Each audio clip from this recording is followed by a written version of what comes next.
L'idée d'avoir un link entre les ISEP, les universités virtuelles et les écoles de formation, je pense que c'est une bonne réflexion. Peut-être que l'idée serait de travailler sur des sujets particuliers. Si on prenait la question de l'emploi, on pourrait voir quelle est la réflexion croisée de ces institutions. Donc ce sont également de bonnes suggestions. Les métiers du pétrole en aval, effectivement, avec tout ce qui concerne l'automobile, mais je crois qu'on peut inscrire ça dans la rubrique de la logistique. La logistique, il y aura plus que de l'automobile, il y aura des plateformes de transport, de transbordement, etc.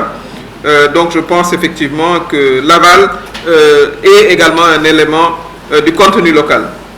Vous avez évoqué également la territorialisation de la formation professionnelle. Nous sommes tout à fait d'accord. Il faut que le jeune qui est dans une petite commune puisse accéder également à la formation professionnelle. C'était l'idée du président de la République, je l'ai dit au début, lorsqu'il envisage de mettre une école, un lycée professionnel dans chaque département. Et il faut aussi savoir qu'un lycée professionnel coûte excessivement cher, puisqu'il faut tout le matériel de formation. Mais l'objectif, c'est, sur les 4 prochaines années, d'avoir un lycée professionnel dans chaque département. Évidemment, des lycées spécialisés pour prendre en compte l'économie locale. Par exemple, un lycée qui traite des mines à Kédougou, ça fait du sens. Des lycées agricoles dans le Kaolack, etc. Une question centrale est intervenue et nous la faisons également nôtre, c'est les services d'orientation nécessaires pour les jeunes. C'est le cas dans les lycées, dans beaucoup de pays. Et c'est vrai que lorsque vous avez 14 ans, 15 ans ou même 18 ans, vous n'êtes pas trop sûr de ce que vous avez envie de faire. Et peut-être qu'avec un bon service d'orientation, on pourrait économiser du temps pour que les élèves puissent rapidement emprunter le cursus scolaire ou universitaire qu'ils souhaiteraient. Donc cela, nous le prenons en compte et nous transmettrons également cette préoccupation. La question de l'expérience et des stages, je pense que c'est une question connue. Et l'idée peut-être d'une bourse de stage, nous allons l'émettre et voir avec... nous avons le patronat qui siège d'ailleurs au niveau du Conseil économique et social. Nous allons également leur transmettre la question pour avoir une bourse des stages ouverte peut-être au mois d'avril entre les entreprises qui voudraient recevoir des stagiaires et ceux qui pourraient effectivement postuler à ces stages-là. Parce que nous savons que le plus difficile, et nous l'avons tous vécu comme professionnels, c'est la première expérience. C'est la plus difficile et ça, il faut effectivement un soutien particulier. Alors, le statut juridique des startups, il faut dire qu'une nouvelle loi qui date d'il y a 3 ans permet la création quand même d'entreprises avec seulement 100 000 francs. Ce n'est pas quand même une somme énorme lorsque l'on veut entreprendre. Ça, c'est une réforme de l'UMOA. Et effectivement, vous soulevez la question de l'accompagnement fiscal. C'est une question aussi assez sensible. Parce que je crois qu'un de nos amis dit qu'ils font 10 millions. Ils ont pu faire 10 millions par an. Bon, 10 millions par an, il faut payer quand même un peu d'impôts. Hein. Voilà. Et donc, ça, c'est également important qu'on comprenne le sens de l'impôt. C'est l'impôt qui permet de rouler sur des routes, d'avoir de l'eau, de l'électricité. Mais la question est pertinente. Comment est-ce qu'il faut soutenir davantage les startups? Et là également, l'idée du centre d'accompagnement départemental avec l'expérience soutenue par des bailleurs de fonds, nous l'avons retenu.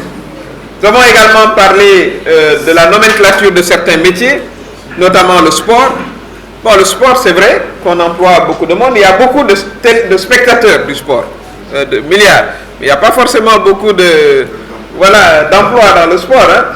Quand vous en avez un, c'est impressionnant. Sadio Mané gagne beaucoup d'argent. Mais hélas, il n'y a pas beaucoup de Sadio Mané.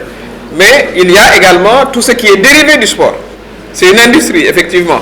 Ceux qui fabriquent les maillots, ceux qui fabriquent les chaussures, ceux qui fabriquent les banderoles. Et même, ceux qui battent le tam-tam pendant le match. Voilà, tout ça, c'est des activités économiques autour du sport. Et le sport va avoir également sa nomenclature de métier, nous le retenons. La diaspora et la relation nord-sud, je pense qu'il y a des participants qui sont effectivement issus de la diaspora, il y en a une que j'aperçois, et qui doivent vraiment veiller, même s'ils ne reviennent pas, à établir des liens professionnels entre leur pays d'origine et leur pays d'adoption. Je crois que c'est cette nouvelle vision de la diaspora qu'on doit avoir. Pas seulement une diaspora qui envoie de l'argent pour acheter la dépense ration quotidienne, mais également qui bâtit des liens économiques entre le pays où ils sont et le pays d'où ils sont nés. Et ils peuvent également vraiment apporter du savoir-être. Je voudrais m'arrêter une seconde là-dessus et je partage avec elle cette question du savoir-être.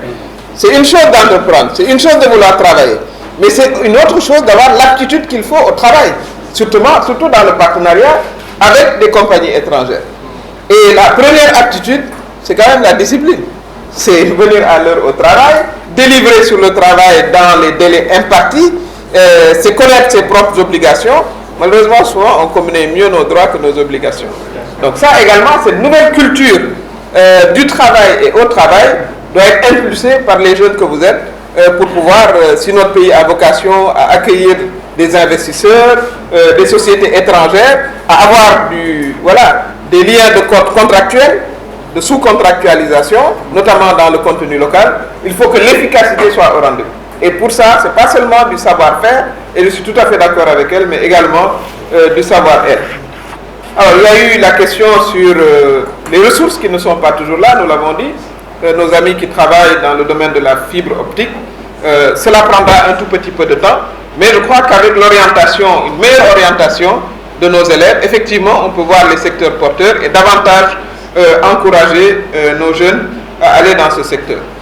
Bon, les mesures incitatives, il faut quand même dire que l'État du Sénégal, depuis 2012, a fait énormément d'efforts. Chaque année, ce n'est pas moins de 30 milliards qui est alloué à l'entrepreneuriat jeune et femmes. Et n'oubliez pas que 70% de notre économie n'est pas représenté par vous qui êtes dans la salle, mais par le secteur informel. Les tailleurs, les menuisiers, etc., etc. Les PME, réellement, généralement, elles sont du secteur informel. Et elles ont reçu également un appui. Donc il faut qu'on sache également que nous avons pas des moyens extraordinaires, ils seront plus importants certainement avec le pétrole et le gaz, mais il y a des efforts importants qui ont été faits. Et d'ici 2050, comme on évoquait la date, on espère que en 35, le PSE aura atteint ses objectifs et qu'on sera en meilleure situation. La question du pétrole, est-ce qu'on se prépare, puisqu'il y a des métiers très avancés? J'informe qu'il y a quand même l'Institut national du pétrole qui a été créé, qui est extrêmement sélectif et qui attire même des élèves qui ont eu leur master à l'étranger et qui postulent pour qu'on puisse avoir les ressources nécessaires pour tirer un grand profit justement du pétrole et du gaz. Voilà ce que je voulais dire en vous remerciant pour disons cette interaction de cet après-midi qui a duré 2 heures et je vous souhaite bonne continuation de votre artwork.